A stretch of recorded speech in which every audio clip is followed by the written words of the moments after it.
Hello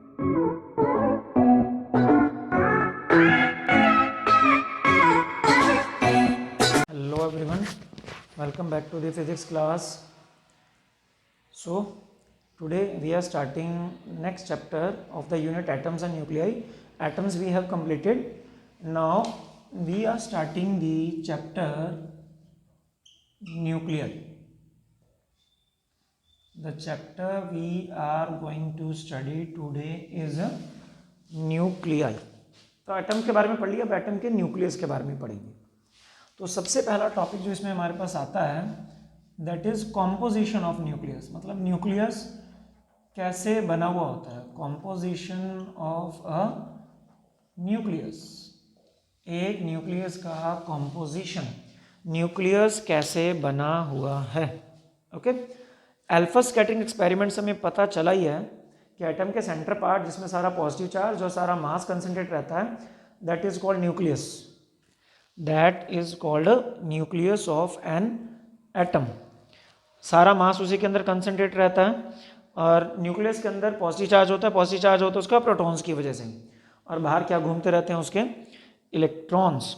However, later on it was established that electrons cannot exist inside the nucleus.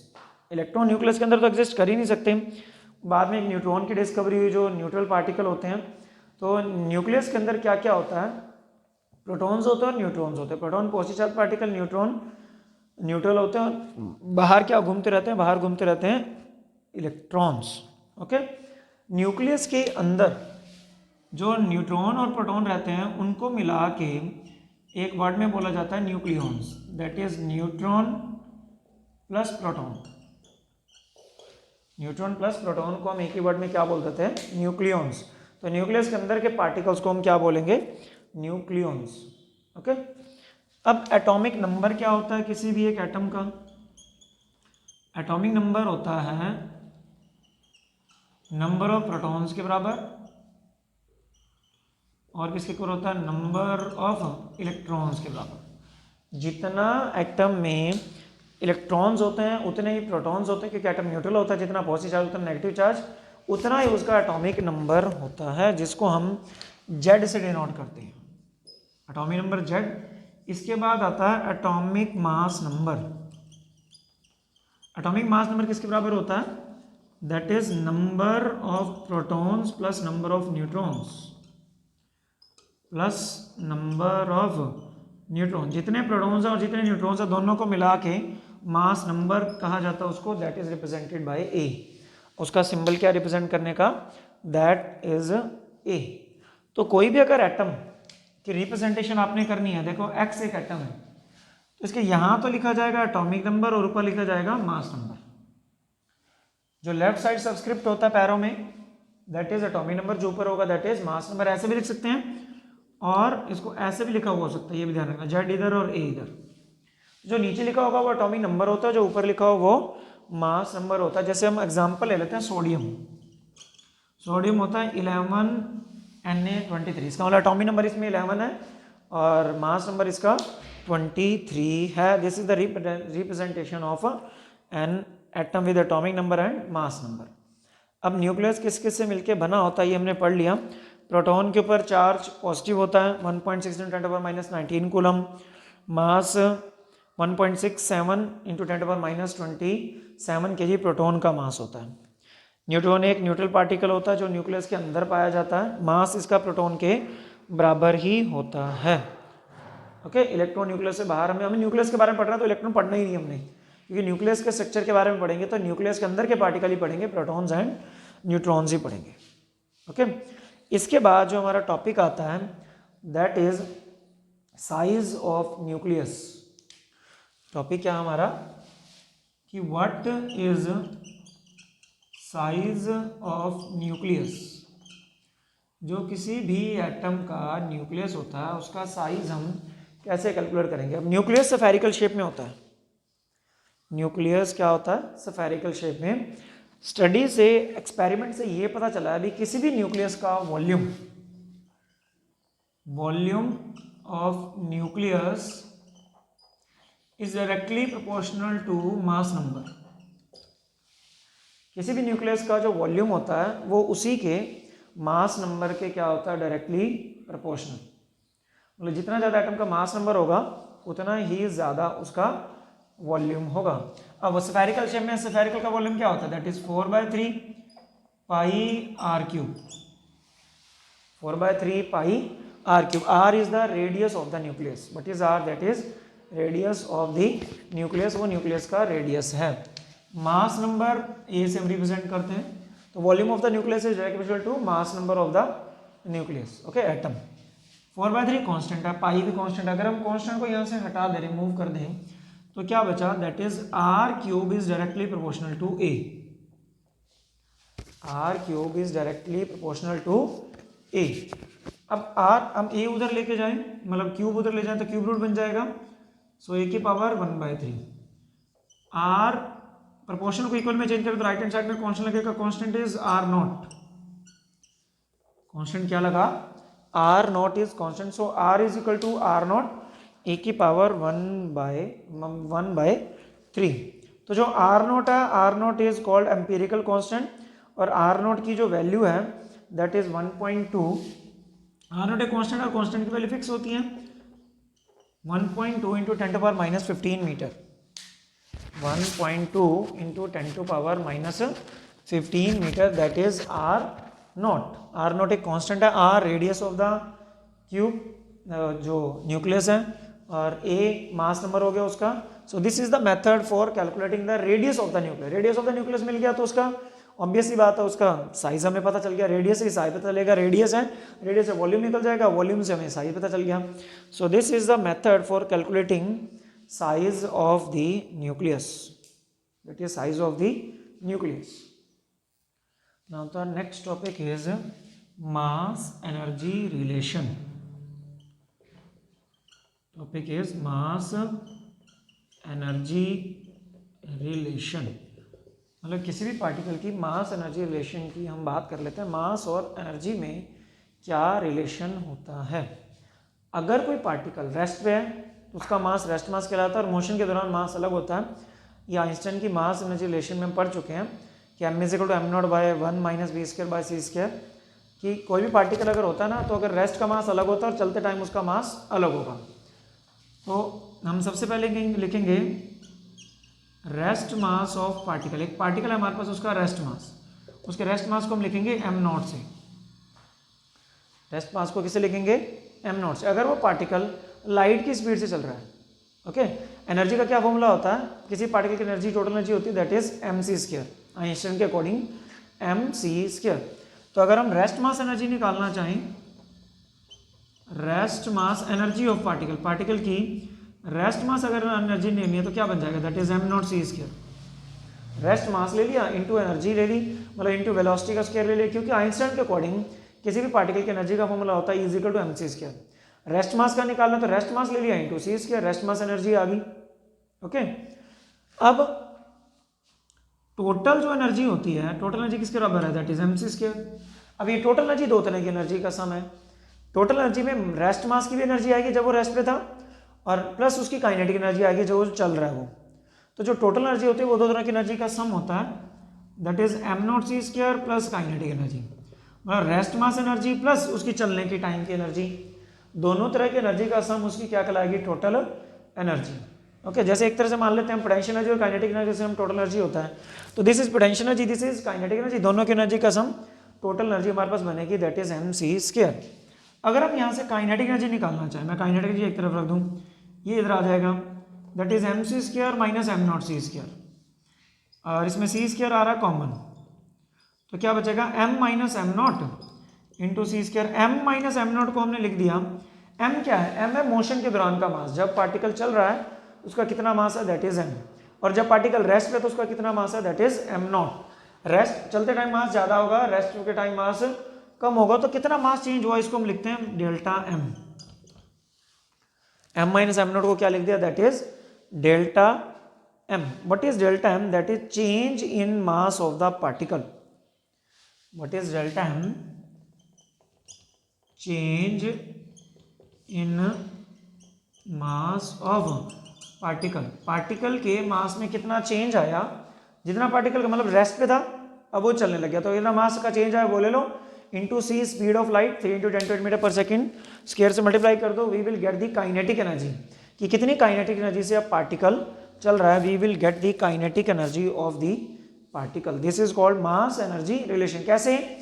जो mass change हुआ वो किस में convert हो गया? एनर्जी में कन्वर्ट हो गया। उसी लॉस्ट मास से ही अगर किसी प्रोसेस के दौरान किसी बॉडी का अगर मास लॉस्ट होता है तो वो लॉस्ट होकर मास जाता कहाँ है? वो एनर्जी में कन्वर्ट हो जाता है। This is mass energy relation. हम यहाँ देख ही रहे हैं, जितना मास चेंज हुआ वो मास चेंज होकर क्या बन गई? उसकी काइनेटिक एनर्जी बन गई। इसका मतलब मास चेंज किस में कन्वर्ट हो गया? दैट इज एनर्जी में कन्वर्ट हो गया। So this is called mass energy relation.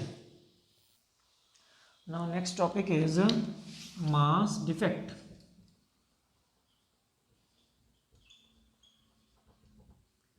Next topic we are going to discuss is mass defect. Mass defect क्या होता है? देखो, जब एक न्यूक्लियस बनता है, न्यूक्लियस किससे बनता है? प्रोटॉन एंड न्यूट्रॉन से मिलकर बनता है। मान लीजिए अभी प्रोटॉन, अभी न्यूक्लियस नहीं बना, एक प्रोटॉन और एक न्यूट्रॉन है। एग्जांपल ले लेते हैं एक बार, इसका मास है 1 ग्राम और इसका मास क्या है? 1 ग्राम। तो टोटल अभी दोनों का मास कितना है? 2 ग्राम है। जब वो अलग अलग है तो अलग अलग पार्टिकल का टोटल मास जब हमने लिया दैट इज 2 ग्राम आ गया। इन्हीं से मिला के न्यूक्लियस बनता है। जब इनको मिला के न्यूक्लियस बनाया गया, न्यूक्लियस में क्या? प्रोटॉन और न्यूट्रॉन होते हैं। तो इन्हीं से न्यूक्लियस बना है तो मास भी तो सेम ही होना चाहिए ना। जब न्यूक्लियस का मास लिया तो न्यूक्लियस का मास हमारे पास आया मान लो 1.8 ग्राम। न्यूक्लियस का मास क्या आया? 1.8 ग्राम। इसका मतलब कुछ मास लॉस्ट हो गया न्यूक्लियस बनने के दौरान। जो पार्टिकल्स हैं, कांस्टेंट पार्टिकल जिससे न्यूक्लियस बन रहा है, उनका मास ज़्यादा होता है। जब उनको मिला के न्यूक्लियस बन जाता है तो न्यूक्लियस का मास कम आ रहा है। इसका मतलब न्यूक्लियस बनने के प्रोसेस के दौरान पार्टिकल्स का कुछ मास है वो लॉस्ट हो गया। अभी हमने मास एनर्जी रिलेशन में क्या पढ़ा है कि जो मास लॉस्ट होता है वो कहाँ जाता है? वो एनर्जी में कन्वर्ट होता है। इट मीन जो मास लॉस्ट हुआ होगा 2 ग्राम था, 1.8 ग्राम है, 0.2 ग्राम मास लॉस्ट हो गया। तो जो लॉस्ट मास है that is called mass defect. उसको क्या बोलते हैं? That is mass defect. तो मास डिफेक्ट को अगर हम लिखना चाहें तो क्या लिखा जाएगा? That is mass of constituents particles.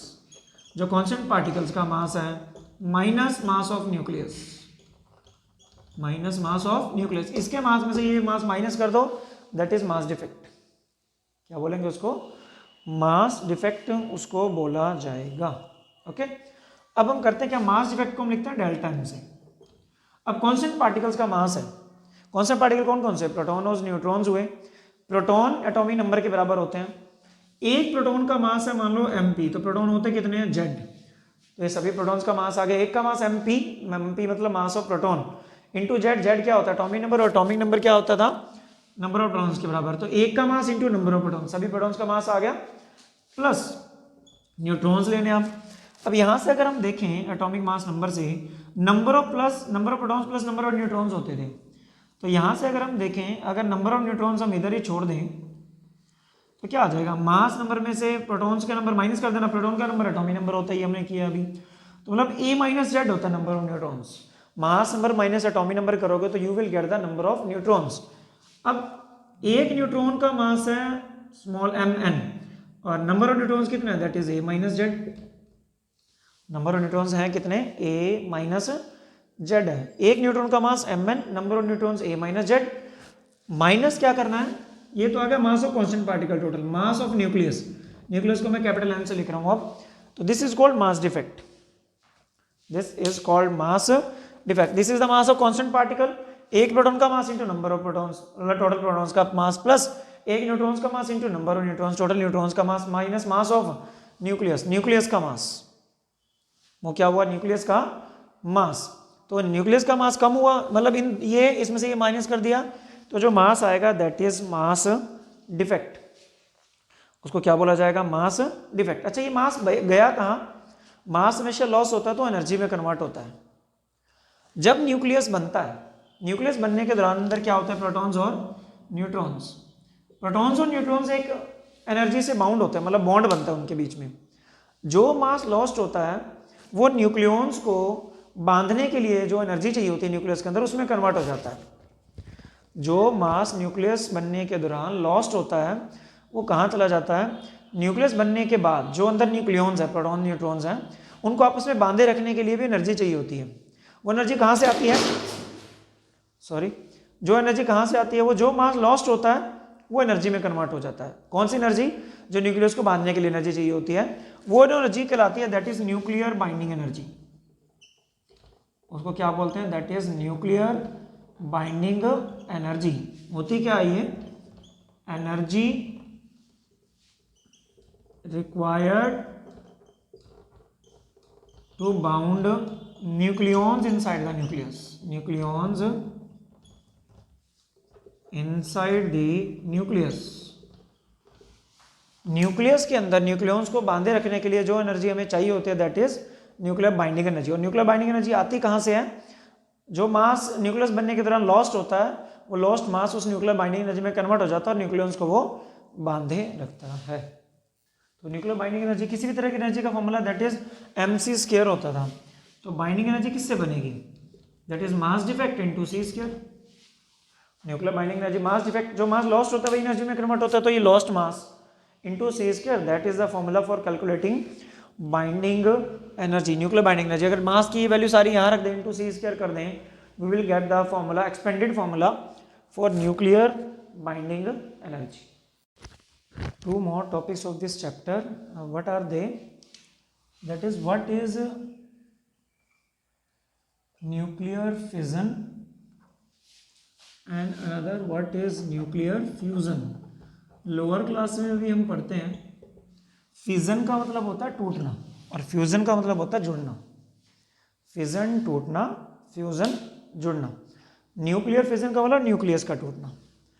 अगर कोई एक heavy radio active element, heavy radio active element अपने से दो लाइटर न्यूक्लियस में टूट जाए, दो या दो से ज़्यादा, that is called nuclear fission. क्या बोलेंगे हम उसको, न्यूक्लियर फिजन। तो इसको क्या बोलते हैं, process of splitting a heavy nucleus into two or more lighter nuclei। एक हैवी न्यूक्लियस का दो या दो से ज़्यादा लाइटर अपने से हल्के न्यूक्लियस में टूट जाना, that is called nuclear fission. हम उसको न्यूक्लियर फिजन कहते हैं। हम न्यूक्लियर फिजन का एग्जांपल लेते हैं। एक हमारे पास रेडियो एक्टिव एलिमेंट होता है दैट इज यूरेनियम 92-235। जब इसके साथ में एक न्यूट्रॉन टकराया जाता है, न्यूट्रॉन इससे आकर टकराता है और इसको ब्रेक डाउन कर देता है, तो ये हैवी न्यूक्लियस जो होता है वो किस में टूट जाता है, वो हम देखते हैं this becomes barium plus krypton और प्लस 3 न्यूट्रॉन इसमें और निकलते हैं। बेरियम और क्रिप्टॉन दो इसमें लाइटर न्यूक्लियस बन जाता है। बेरियम होता है 14141 और जो क्रिप्टॉन है दैट इज 3692। मतलब एक हैवी न्यूक्लियस जब एक पार्टिकल से टकराया तो अपने से दो लाइटर न्यूक्लियस में टूट गया। अब देखो इसका मास नंबर 235 था, इसका 141 है, इसका 92 है, तो इससे तो हल्के ही है ना, यूरेनियम से ही हो। तो this is called nuclear fission, this is called nuclear fission. और इस न्यूक्लियर फिजन में बहुत ज़्यादा अमाउंट में क्या निकलती है, energy, tremendous amount of energy, बहुत ज़्यादा अमाउंट में एनर्जी निकलती है। आगे ये जो 3 न्यूट्रॉन्स हैं क्या होता है, देखो ये यूरेनियम 235 है, इससे एक न्यूट्रॉन आके टकराया तो बेरियम बना, क्रिप्टॉन बना, बेरियम इधर, क्रिप्टॉन इधर, 3 न्यूट्रॉन्स निकले। This is 0 and 1, this is neutron representation 0 and 1। ये आगे जाके और यूरेनियम का फिजन करेंगे और यूरेनियम के मॉलिक्यूल इनको मिलेंगे, यूरेनियम 235, यूरेनियम 235, ये भी यूरेनियम 235। ये आगे जाके फिर बेरियम क्रिप्टॉन में कन्वर्ट होंगे, टूटेंगे और 3 न्यूट्रॉन आगे निकलेंगे। तो हर स्टेप में बहुत ज़्यादा अमाउंट में क्या निकलती रहेगी, एनर्जी। इसमें बहुत ज़्यादा अमाउंट में एनर्जी निकलती है। इन तीनों में आगे ये 3, 9 का और जाके करेंगे 9 का, आगे 27, 81 ऐसे बनता जाएगा। तो this is called chain reaction. इसको क्या बोलते हैं, चेन रिएक्शन। तो अगर ये अनकंट्रोल्ड हो जाए, मतलब हम इसको कंट्रोल ना कर पाए, हर बार फ्यूजन होता रहे, हर बार एनर्जी निकलती रहे, तो ये एक न्यूक्लियर बॉम्ब का जो फॉर्म है वो बन जाती है। जैसे जापान के 2 शहरों पे एटम बम गिराया गया था, हिरोशिमा और नागासाकी पे, वो यही था। एटम बम यही होता है, अनकंट्रोल्ड वे में अगर आप इसको छोड़ दो, कंट्रोल ना करो, तो हर स्टेप में बहुत ज़्यादा अमाउंट में क्या निकलती रहेगी, एनर्जी। वो एनर्जी डिस्ट्रक्शन का कारण बनती है, उससे ही नुकसान होता है। This is called nuclear fission. What is it called? Nuclear fission. अगर हम इसको कंट्रोल करना चाहते हैं तो क्या करें? देखो एक यहाँ से 2 न्यूक्लियन 3 न्यूट्रॉन निकले, 2 को अगर हम स्टॉप कर दें, रोड्स होती हैं कैडमियम की रोड्स। कैडमियम की रोड्स का क्या काम होता है? न्यूट्रॉन्स को अब्जॉर्व करना। अगर इसके आगे कैडमियम की रोड लगा दो कि 2 को अब्जॉर्व कर देगी, एक आगे जाएगा, फिर 3 निकलेंगे, 2 को अब्जॉर्व कर लो, एक आगे जाएगा, तो वो कंट्रोल्ड वे में हो जाता है। अगर हम उसको कंट्रोल कर लेंगे तो वो कोई भी आगे डिस्ट्रक्शन नहीं करेगा। अनकंट्रोल्ड वे में वो न्यूक्लियर वो मतलब एटम बॉम्ब का फॉर्म कर लेता। नेक्स्ट है nuclear fusion. Fusion nuclear fusion का उल्टा है। इसमें 2 लाइटर न्यूक्लियस, 2 या 2 से ज़्यादा लाइटर न्यूक्लियस मिलकर क्या करते हैं? हैवी न्यूक्लियस बनाते हैं। इसको क्या बोलेंगे? फ्यूजन ऑफ टू और more lighter nuclei to form a bigger nucleus. 2 या 2 से ज़्यादा लाइटर न्यूक्लियस मिलके एक बहुत बड़ा बिगर न्यूक्लियस अगर बना लें तो उल्टा हो गया ना, इसमें हैवी लाइटर में टूटना है, इसमें लाइटर मिलकर हैवी बना रहे हैं। That is called nuclear fusion. What is it called? Nuclear fusion. एक एग्जांपल है, हाइड्रोजन के आइसोटॉप्स होते हैं, दैट इज ड्यूटेरियम, ये मिलकर 2He3 बना रहे हैं। मतलब लाइटर थे दोनों, अपने से तो हैवी बनाए ना, हीलियम का मास 3 है तो उससे तो ज़्यादा ही है, और साथ में एक न्यूट्रॉन निकलता है इसमें, और साथ में एनर्जी निकलती है। न्यूक्लियर फिजन के दौरान जो एनर्जी निकलती है वो न्यूक्लियर फ्यूजन के दौरान जो एनर्जी निकलती है वो फिजन से भी ज़्यादा होती है। लेकिन एक कंडीशन, अगर आप फ्यूजन करवाना चाहते हो, फ्यूजन करवाने के लिए एटम्स का फ्यूज आपस में करवाने के लिए बहुत ज़्यादा अमाउंट में एनर्जी चाहिए पहले ही। वो एनर्जी सिर्फ एक ही प्रोसेस में मिल सकती है, वो प्रोसेस है न्यूक्लियर फिजन।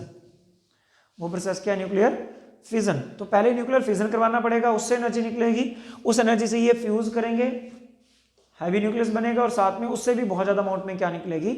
एनर्जी। तो न्यूक्लियर फ्यूजन करवाने के लिए पहले आपको क्या करना पड़ेगा? Nuclear fission. सन की जो एनर्जी है, सन में न्यूक्लियर फ्यूजन ही होता है। सन जो इतनी ज़्यादा अमाउंट में हमें एनर्जी देता है, that is only and only due to nuclear fusion. Sun के अंदर 4 हाइड्रोजन एटम मिलके हीलियम का एटम बनाते हैं। 4 हाइड्रोजन एटम मिलके क्या बनाते हैं? हीलियम का एटम। उससे ही बहुत ज़्यादा अमाउंट में जो एनर्जी निकलती है सन में, और सन हमें वो एनर्जी प्रोवाइड करवाता है, और आगे कई लाखों करोड़ों सालों तक ये प्रोवाइड हमें करवाता ही रहेगा। So this was all about the nuclear fission and nuclear fusion. This is all about the chapter also, nuclei. So we have completed this chapter also. Do practice, do prepare notes. Till then, thanks and have a nice day.